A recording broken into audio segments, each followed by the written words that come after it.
Names and some details have been changed to protect privacy. This story is based on real events. Most crimes follow familiar patterns, but the most dangerous ones are committed by people we trust.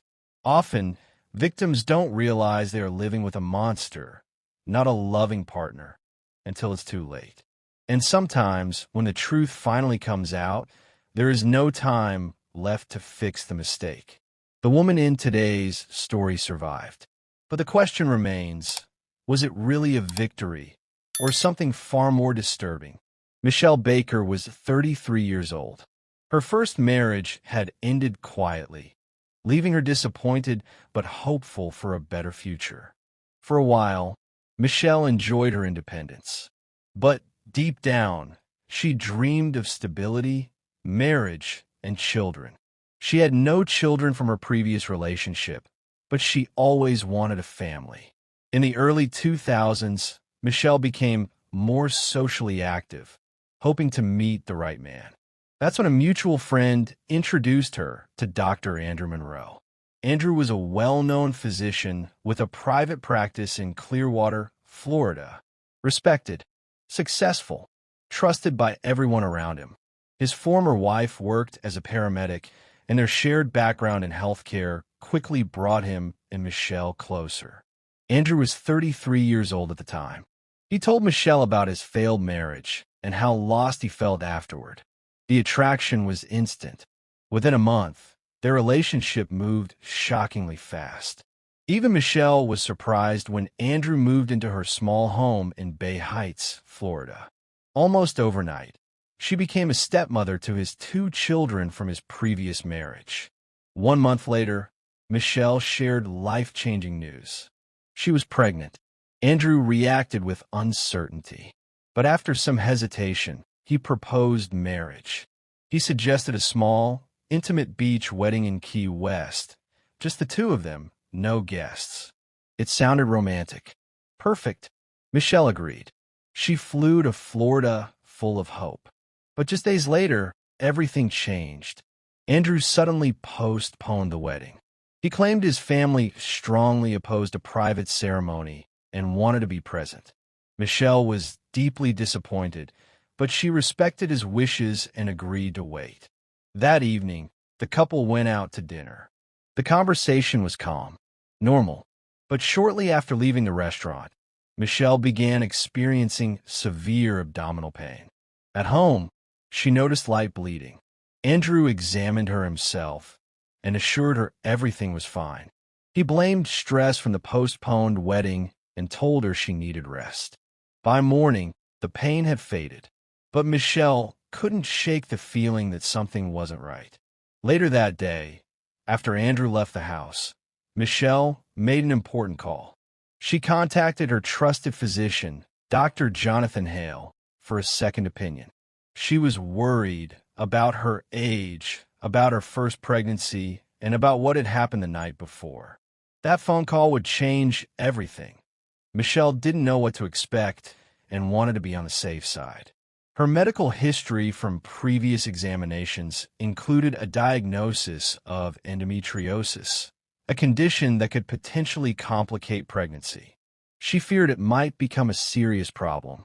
However, Dr. Jonathan Hale reassured her. He explained that with proper monitoring, the risk of major complications was extremely low. After returning from the trip, wedding preparations continued. Andrew purchased a house worth approximately $320,000. He planned for them to move in immediately after the wedding. Everything was happening so fast that Michelle barely had time to process it all. Her pregnancy, however, was far from easy. Complications appeared periodically, and each time, they seemed to grow more severe. The pain became more frequent. Her condition slowly worsened. Michelle and her doctors ran multiple examinations, but no one could determine the cause of her declining health. Eventually, Michelle, who had some medical knowledge, decided to investigate on her own. She began researching her symptoms and came across an extremely rare abnormality. It was so uncommon that at first she assumed she must have misunderstood or made a mistake. Her suspicions were never confirmed, and the uncertainty left her terrified. During this time, her relationship with Andrew began to deteriorate. Despite expecting a child together and planning a wedding, Andrew suddenly admitted something shocking. He confessed that he still had feelings for his ex-wife, Tammy Irwin. Their past marriage had been troubled. Friends described it as volatile and argumentative. They frequently accused each other, clashed openly, and engaged in constant emotional conflict. What exactly happened between them was never entirely clear. What was clear was the toxic dynamic that still existed between Tammy and Andrew. After their divorce, the situation only became worse, especially online. Both Tammy and Andrew frequently posted on social media, blaming each other for their failures, insecurities, and even attacking one another's parenting. Michelle was stunned to learn that, despite all this hostility, Andrew still felt emotionally attached to his ex-wife. Naturally, his confession deeply damaged their relationship. But Michelle didn't want to give up. She believed in fighting for her happiness and her unborn child. At the time, uncertainty in relationships wasn't unusual. They hadn't made any final decisions, so they continued living together, trying to function as a couple. To clear his head, Andrew decided to go fishing with a friend at a location about an hour from their home. Michelle hated fishing and planned to spend the day alone. June 2nd began like any other day. Nothing seemed out of place. Andrew was unusually kind and affectionate that morning before leaving. Later that evening, Michelle relaxed at home, listening to her favorite radio station. Then something caught her attention. On the air, she heard a voice. A familiar voice. One that sounded disturbingly similar to Tammy Irwin. He introduced himself on the radio as Andrew Monroe and requested a song for a woman named Tammy, referring to her as his wife. The coincidence was too perfect to ignore. Michelle knew exactly where Tammy lived. Overcome with fear, she asked a neighbor to drive her there. Her suspicions were confirmed almost immediately. Andrew's car was parked directly in front of Tammy's house. Michelle and her neighbor waited inside the vehicle for less than 10 minutes, watching the house in silence. Then Andrew's children appeared. He behaved as if he belonged to two families at the same time. In that moment, everything became clear. There had been no fishing trip. It was simply an excuse to visit his ex-wife. Shattered, Michelle returned home and gathered Andrew's belongings, placing them outside. She told him she wanted to end the relationship. During this period, Michelle confided in her parents, sharing everything she had discovered. She was in disbelief that someone could lie so convincingly and so effortlessly. A few days later, Andrew called. He apologized. He claimed there had been a misunderstanding and invited Michelle to meet him for a picnic. He said he wanted to talk, to explain everything, to find a way forward. Andrew admitted that his relationship with Tammy wasn't fully over, but insisted it was in its final stages. He claimed he needed to be gentle with her so the separation would end peacefully. Michelle wanted to believe him. She was deeply in love, and against her better judgment, she decided to give him a second chance. During the picnic, Andrew asked if they could get back together. That's when Michelle suddenly became violently ill, so ill that she couldn't remain seated in the park. The first symptoms were severe vomiting and diarrhea. About 40 minutes later, the pain returned, far worse than anything she had experienced before. Terrified, Michelle immediately contacted her primary physician. She feared for her unborn child. Once again, no serious issues were found. An emergency ultrasound was performed, showing that all indicators appeared normal. Michelle was told, yet again, that stress was the likely cause. But her anxiety only continued to grow. Soon, the couple's relationship appeared to improve. Andrew even began talking about the wedding again. He was attentive, gentle, and supportive toward Michelle during this time. Unfortunately, the same could not be said about her health. After another visit related to wedding planning, Michelle once again experienced severe pain, bleeding, and vomiting. Once again, she called her primary physician. And once again, her symptoms were attributed to anxiety and stress. It became a vicious cycle. Michelle felt increasingly nervous and helpless. Still, she tried to stay positive, focusing on her pregnancy and preparing for the baby's arrival. She spoke again about the wedding, about Andrew becoming a good husband and a loving father. But others began to notice something troubling. Michelle's twin sister, Melinda, met her shortly after one of these episodes, and she found the situation deeply unsettling. Melinda noticed a pattern. When Michelle hadn't been around Andrew, she felt fine. No cramps, no pain. But every time they shared a meal together, even a simple dinner, an attack would suddenly follow. It didn't feel random. At first, Michelle rejected the idea. She was offended by the implication. But the more she thought about it, the more unsettling it became. She remembered something important.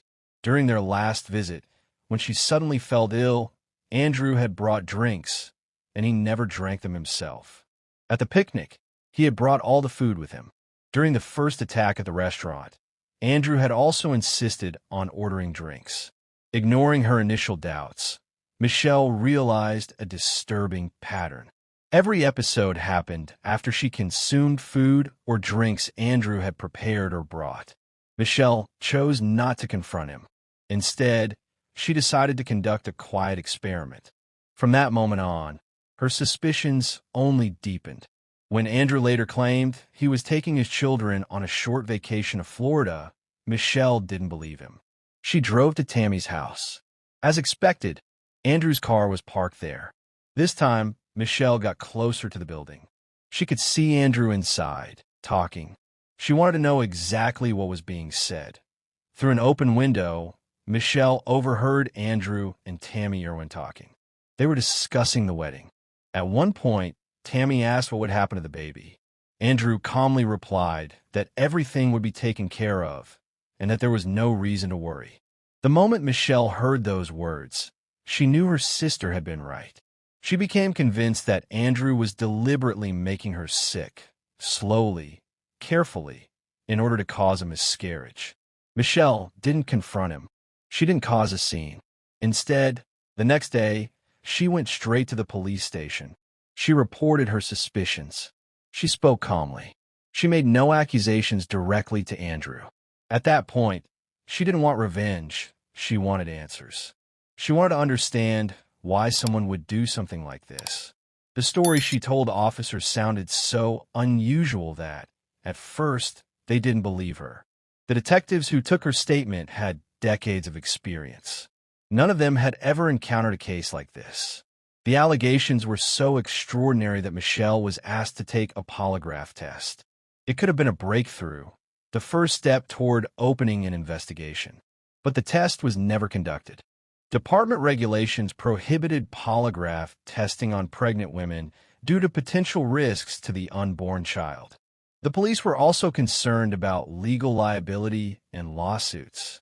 Even if an investigation had begun, the evidentiary value of such a test would have been questionable. Michelle was told plainly, there wasn't enough evidence to open a case. Something more concrete was needed. Something undeniable. Proof that Andrew Monroe was planning something terrible against her and her baby. Left with no support, Michelle made a decision. She gathered her strength and decided to confront the man she believed was trying to harm her child. For the first time, Michelle spoke to Andrew openly about their relationship. She told him she didn't understand why anyone would want the baby to die. She tried to draw the truth out of him, carefully, calmly. Michelle reassured him that he didn't need to worry about the child, that even if their relationship ended, she would raise the baby on her own. Michelle told him she wanted to keep the baby on her own. She made it clear she wasn't asking for money, support, or anything from him. The conversation was carefully designed to calm him. She believed he might be afraid that she wanted financial security or that the child would tie him down. Soon after, Michelle and a trusted friend took a drastic step. They installed a small hidden camera in the kitchen. The device was placed beneath a thick cabinet near the counter, partially concealed, but positioned to capture the clearest possible view of the area where Andrew usually prepared drinks, for himself and for Michelle. She was terrified he might notice it. His true intentions were still unknown. Everything about this plan was dangerous, but Michelle saw no other way to protect herself and her unborn child. She decided to take the risk. To put the plan into motion, Michelle invited Andrew over for dinner. When he arrived, she was cooking steak. She casually mentioned that she needed to step outside for a moment. Before leaving the kitchen, she asked Andrew if he wanted soda. He agreed. As soon as he turned his attention away, Michelle excused herself to the bathroom under a false pretense. The drink was poured into a specially prepared plastic container, so it could later be analyzed. When Michelle took a sip, she immediately noticed something alarming. At the bottom of the cup was a large amount of white sediment. There was no doubt anymore. Someone was deliberately trying to poison her. Michelle quietly switched the cup, replacing it with a safe drink she had prepared earlier, careful not to raise any suspicion. The hardest part was maintaining her composure, smiling, acting normal, sitting across from a man she now believed was trying to kill her and her unborn child. Somehow she managed. After dinner, Michelle kept a close eye on Andrew for the rest of the evening. She noticed that he was watching her just as closely, constantly checking her condition, her reactions. He seemed surprised that nothing happened, that she didn't get sick after drinking the soda. Throughout the evening, Andrew's phone kept ringing, then vibrating repeatedly. When he finally silenced it, Michelle noticed the caller's name on the screen. Tammy Irwin. When Michelle asked about the calls, Andrew brushed it off. He claimed Tammy was upset and didn't want to see him anymore. After Andrew left that night, Michelle finally confirmed the truth. Tammy Irwin was not his ex-wife. She was still his wife. Soon after, the moment Michelle had feared and waited for arrived. While reviewing the hidden camera footage, she saw it. Andrew entered the kitchen alone. He reached into his bag, pulled out a small bottle, and carefully poured an unknown substance into the soda, a fine white powder. There was no doubt anymore. The next morning, Michelle went straight to the police station. She handed detectives the drink Andrew had prepared, sealed inside a container, along with the video footage. The soda was immediately sent to a forensic laboratory for analysis. Once again, investigators faced a major challenge. In decades of experience, none of them had encountered a case quite like this. There were hundreds of substances that could cause severe symptoms in a pregnant woman and potentially harm a fetus. Cramping, bleeding, extreme pain. The problem was knowing where to start. Detectives contacted local pharmacists and medical professionals, requesting a list of medications known to be dangerous during pregnancy. To identify the substance in the drink, forensic specialists needed a comparison sample. After reviewing the list, they narrowed it down to a medication whose side effects closely matched Michelle's symptoms. That medication was selected as a control sample. The contents of the soda were then processed using specialized equipment designed to separate and analyze chemical components within a mixture. Each element was isolated, examined, and compared to the known profile of the suspected drug. To the forensic expert's surprise, the match was immediate. On the very first attempt, they identified the substance. The chemical signature in the soda matched the medication under investigation. The substance in the soda was a powerful medication with complex effects on the body, especially in high doses. Further analysis revealed one of its side effects. It could stimulate gastrointestinal activity. While this drug could have legitimate uses in emergency situations, that wasn't the purpose here. The effect Michelle had experienced was an unintended but dangerous consequence. Now, there was no doubt. Andrew Monroe had tried to harm his wife and her unborn child, but another problem remained. Detectives still needed to connect Andrew directly to the substance. His medical records showed no prescriptions for this medication, yet testing revealed the chemical was present in his home. His wife, Tammy, was also a trained chemist and could have been involved, intentionally or not. Still, arresting him immediately would have been unwise. The evidence, while strong, needed to hold up in court. Even the video could be challenged by an experienced defense attorney. A lawyer could argue that Michelle herself had tampered with the soda to frame Andrew. Questions would arise. Was her documentation sufficient? Could the doctor mount a credible defense? To ensure a successful outcome, the police devised a plan. They set a trap for Andrew, a controlled situation where he could be caught red-handed. All of their preparation paid off. With the hidden camera footage, forensic analysis, and careful coordination, the authorities finally had undeniable proof. Andrew Monroe was arrested, charged with attempted poisoning and endangering a child. Tammy Irwin was questioned, but ultimately found not criminally liable. Michelle's bravery and careful planning had saved her life and her child's life. What started as fear and suspicion had turned into justice. To avoid any ambiguity or controversy in court, detectives set up a high-quality hidden camera in Michelle's home on August 14, 2000. The camera was carefully positioned to capture the entire kitchen, especially the counter where Andrew typically prepared drinks. Michelle invited Andrew over for dinner once again. This time, she was stronger, more confident, and fully supported by several undercover officers present in the house. Two detectives waited in the garage, ready to intervene the moment Andrew tried anything. Every move depended entirely on Michelle's composure and performance. As before, Michelle stepped out, leaving steaks on the grill, and asked Andrew if he wanted a soda. He followed his usual routine and poured the drink, believing nothing was amiss. Just as Andrew added an unknown substance into the soda and began stirring, the detectives entered the kitchen. He didn't notice them. The detectives immediately seized both the suspicious bottle and the drink for forensic analysis. Michelle then walked in, revealed the hidden camera, and placed her evidence on the table. She stayed calm, keeping her composure as Andrew tried to explain his actions. When asked by the detectives if his actions were related to the child, Andrew nodded affirmatively and then tried to mention Tammy. With all the evidence, the camera footage, the poisoned drink, and the forensic confirmation, Andrew Monroe was finally caught red-handed. He was arrested immediately. The case shocked the city, but Michelle's courage and careful planning ensured justice was served.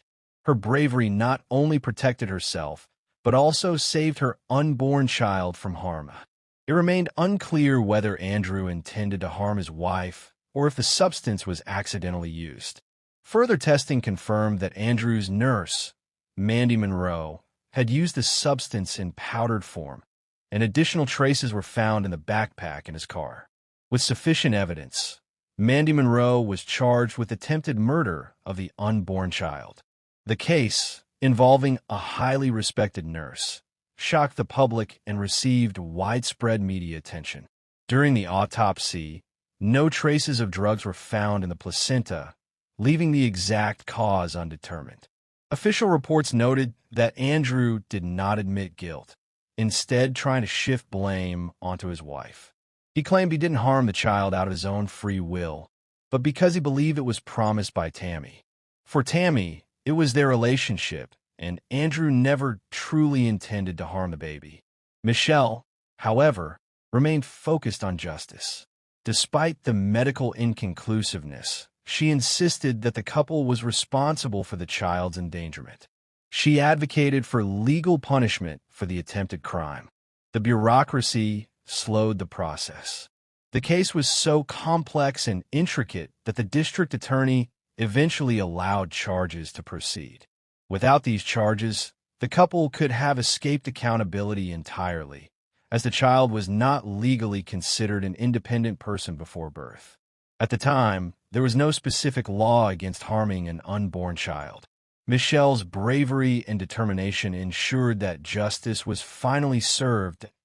As part of the investigation, Tammy was accused in the district attorney's office.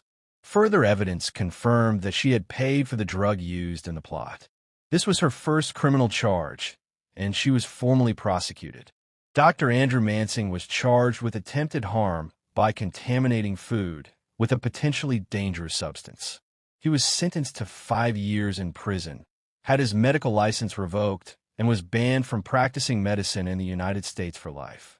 Colleagues described him as a disgrace to the medical profession. For Michelle, the victory was bittersweet.